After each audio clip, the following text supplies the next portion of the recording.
Hi, I am Dr. Cindy Joseph. I am a psychologist, and like many psychologists, we all have our personal lives and things happen. And for me, I experienced one of the most gut-wrenching experiences, and it really shifted me in a way that I could not understand in the moment. But looking back now, it has changed my entire life. I am grateful for that experience, and I'm grateful for where it has taken me, because I would not have thought in a million years that I would be here.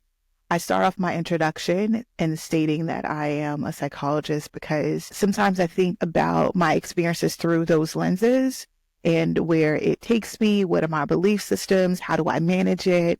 What do I do to overcome it? And I wanted to start having more conversations around that, and just the the realness and honesty that can come from a perspective like mine's, and what I can offer to a community of people who are searching in the depths of themselves for answers and relief, from emotional distress and not fully finding their answers. And I want to be I want to be a resource. So I'm here to tell my story, and I'm here to offer insight and revelation, and hopefully moments of clarity and peace for you all. So I start off by saying I had an experience back in 2023 that really shifted me. In that experience, I had a couple choices, like many of us when we undergo like gut-wrenching things. Nonetheless, I spoke to some friends about my experience, and they decided to pray for me. In praying for me, they something told me that everything was going to be okay before the prayer.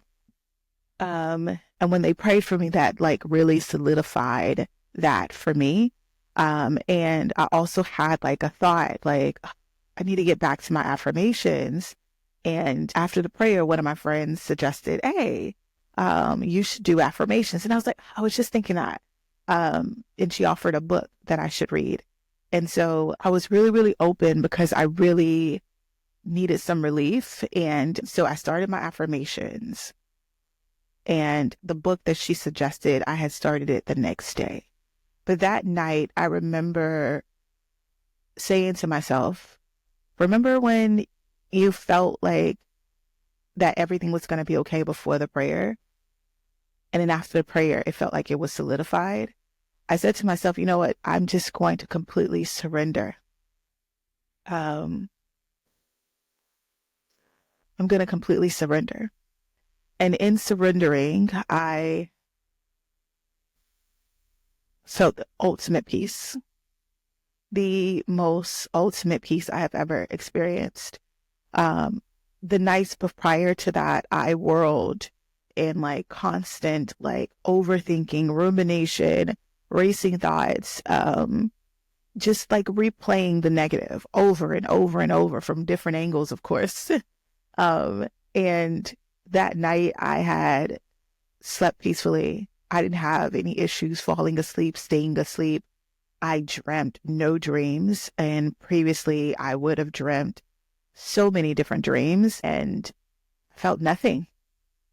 It feeling nothing felt such a relief for me in that moment. And the next day I said, okay, let me pick up that book that she suggested. And I read a book by Florence Scovel Shinn, The Game of Life and How to Play It.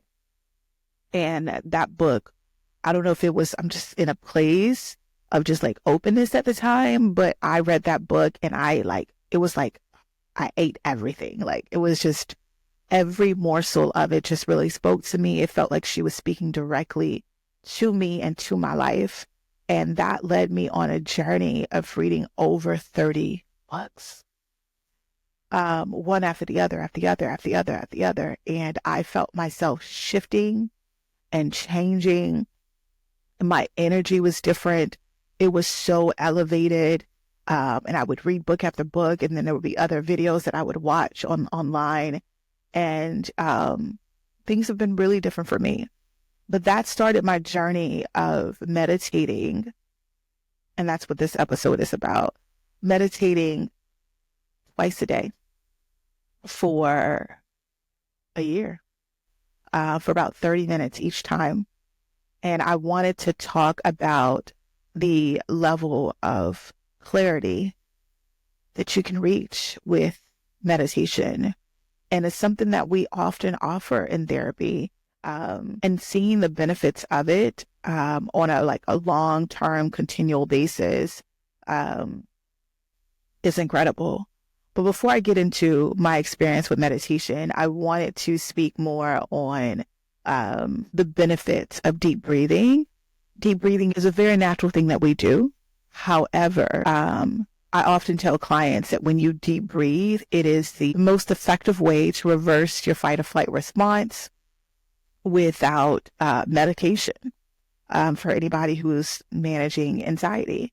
And the fight or flight response, if I can get into it, is really a process in which our body is wired to help us to respond to threat.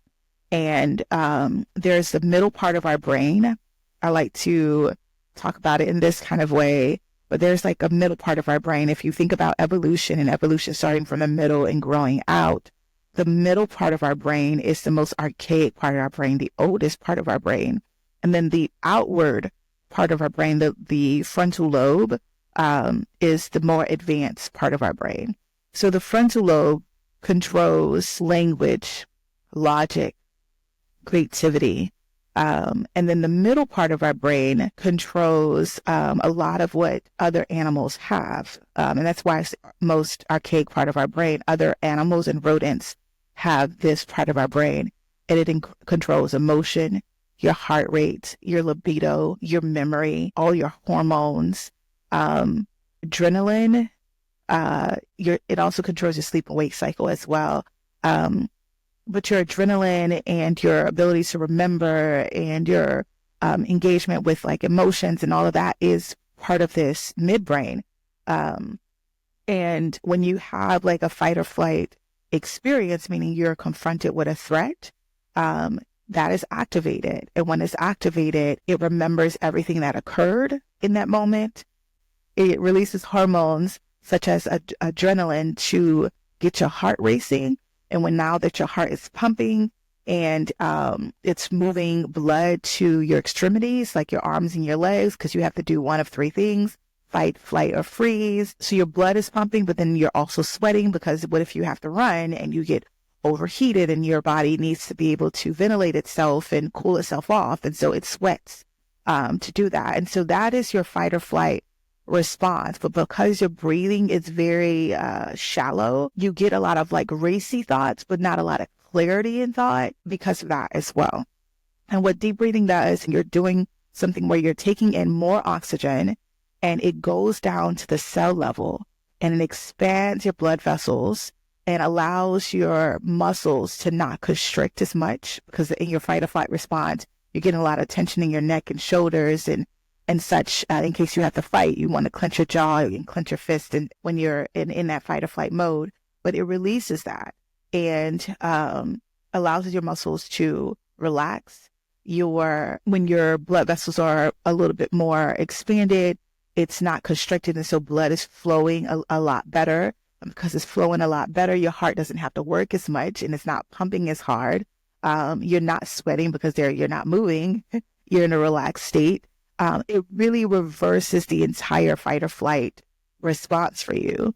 And so deep breathing is really, really helpful for bringing you to a place of calm and reversing that fight or flight response. And in meditation, you engage in a lot of deep breathing that allows you to get to that point. Another thing is happening when you deep breathe, you bring yourself to a place where you're almost to a place of slumber. And that's how you know that you're fully relaxed. And when you bring yourself to that place where you're close to a place of slumber, now you're going into like alpha waves, where you're getting close to sleep, but you're not quite there. And there's something that happens there when your body is fully relaxed and not fully engaging with consciousness and a lot of awareness, where they're not taking in so much data points from your senses. You can begin to slow down your thoughts and really allow like the subconscious to come through. And so meditation really pulls you into that place. The deep breathing brings more oxygen to your brain, where you have more mental clarity, because there's more oxygen going into your brain. And that mental clarity coupled with the alpha waves really puts you into another zone. When I engaged in that process of deep breathing, and then I engaged in the process of meditation, a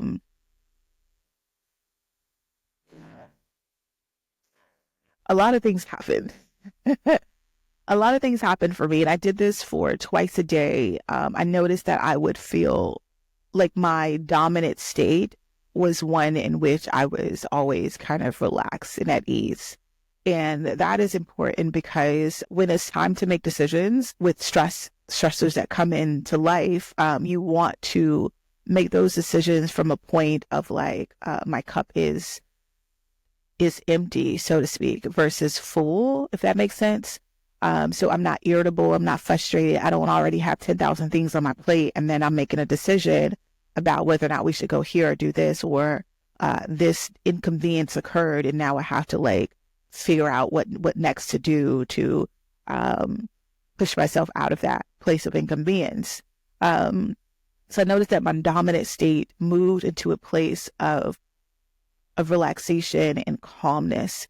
And I would say that I'm a calm person to begin with, but this was just a new level of just like ease and easiness for me.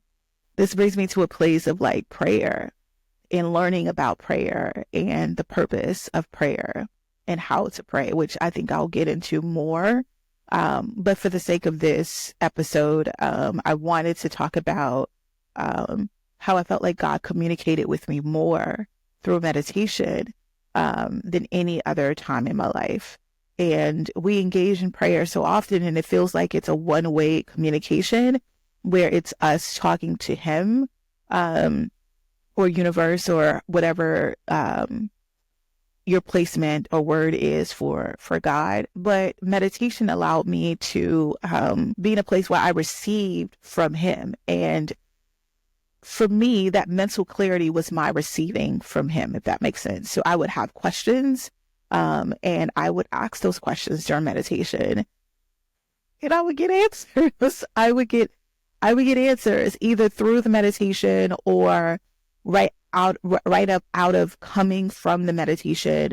I would like pick up a book or watch a video or whatever it was, and the answer would come almost immediately through whatever medium I was listening or watching or, to. And that was incredible to just get that. Like, at first I thought it was just like coincidences or synchronicities.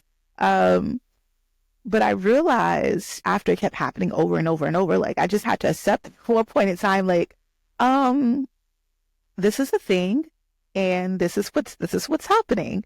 So that happened for me over and over and over again. And if you see me like pause at times, like some of this stuff like puts me in an emotional state, because it's just incredible being in this and being able to communicate and receive like that. The sense of calmness and peace that you feel during the meditation is one in which where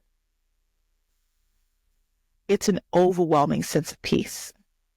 It's an overwhelming sense of peace, as there could be so much calamity going on in the world or in your own personal world. But in that moment in time, you took a pause from it and you're just sitting and floating on this cloud of peace and calmness and, dare I say, love. Because in that is love. There is the feeling of you being cared for and wanted and answered, and there being attention being placed on you. in your concerns, your desires and such. And that's what I found in that place. Because of it, I craved it. And that was what pushed me to meditate twice a day, almost for a year, because there's no place like it. Not on this 3D world. There isn't. It just puts me in a different frame of mind in that time. Um, so that was one thing. The synchronicities were happening. The peace and the calmness was happening.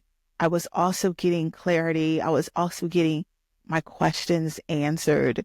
And so I often tell people now, like, when you meditate, ask a question. Ask a question, just sit there and wait, for the answers. But again, with the meditation, you want to meditate in a way where you're deep breathing and you're allowing yourself to go deeper and deeper and deeper into what would feel like a place of slumber, but you're not quite at a place of slumber. So you want to be in a place where you can be focused. And I often suggest a guided visual meditation or guided meditation in the beginning, because getting your mind to like silence itself is hard in the beginning. And having a guided meditation really helps you to just get to the place that you need to get really quickly so that you can move on with your day. So those were the things that I picked up during my meditation. So I started to use my meditation as a time for me to then visualize things, visualize hope, visualize a wish fulfilled, visualize like an ideal life, ideal circumstance for myself. I would use that time as well to do that. And it's not so much so like me visualizing it myself. Sometimes it would just come in my visions while I was meditating. And I think that's where I kind of picked up on like, okay, well, let me engage in this and do it too. But you would start to see things that really helped you to see kind of, I don't know, I don't want to say I don't know, because I know it's, you see your future self, you see your higher self, you engage with your higher self during that time. And that in itself is mind blowing. It's beyond, it's incredible. It's a gift. It's all the things. And when I engage with my higher self and I see myself in a different space, I understand that the limitations and shortcomings I thought that I had, they don't exist. They do not. They don't even, like, the ability and the things that I can do with myself, the planes that I can reach are infinite. They're beyond. They're greater than my imagination, and the sky is not the limit. You just engage with that and you really, really see that. But more than that, you start to believe that and know that. And when I would see myself in these different states, I desire myself in those states, and I want myself, and I continuously would engage with myself in those states. And I started to move in a way where I am that state. And it's different. And meditation has brought so much light into my world. And I now realize that meditation is a vehicle, and meditation can come in so many different forms now. But the way that I did it for me was my form and what resonated with me. And in my study of psychology, we know that there's different things that calm the nervous system. Deep breathing is definitely one. Meditation is another, but also dancing and chanting. And there's certain chords in music that really relax and calms the nervous system. Yoga is meditation and movement. The when you deep breathe and move into motion, when you're walking, when you're present with your children or your animal, and you really, really engage in the love that you have, with you and that other person. These are all ways that you can meditate and commune with God, and commune with your higher self, and commune with greater possibilities of you. And I wanted to be able to share that. I'm sure I have more things that come up for me, and I'll talk about it in further episodes, but I just wanted to give a snippet of like this experience, and I want to be able to share it with you. And I hope that this becomes a journey where we have more conversations around this style. And as a psychologist, it really highlights for me how there are legs of psychology in this, but there's deeper areas that we can go into that really opens a person up and allows them to experience spiritual rejuvenation, mental healing in ways that we have not fully, as a science, tapped into. And I really want to talk about that more. So if you're up for this journey with me, then I want you to subscribe and comment down below anything that may have resonated with you. I am so, so delighted to be on this journey, and I would love that you would join me in these conversations. Until next time, Dr. Joseph.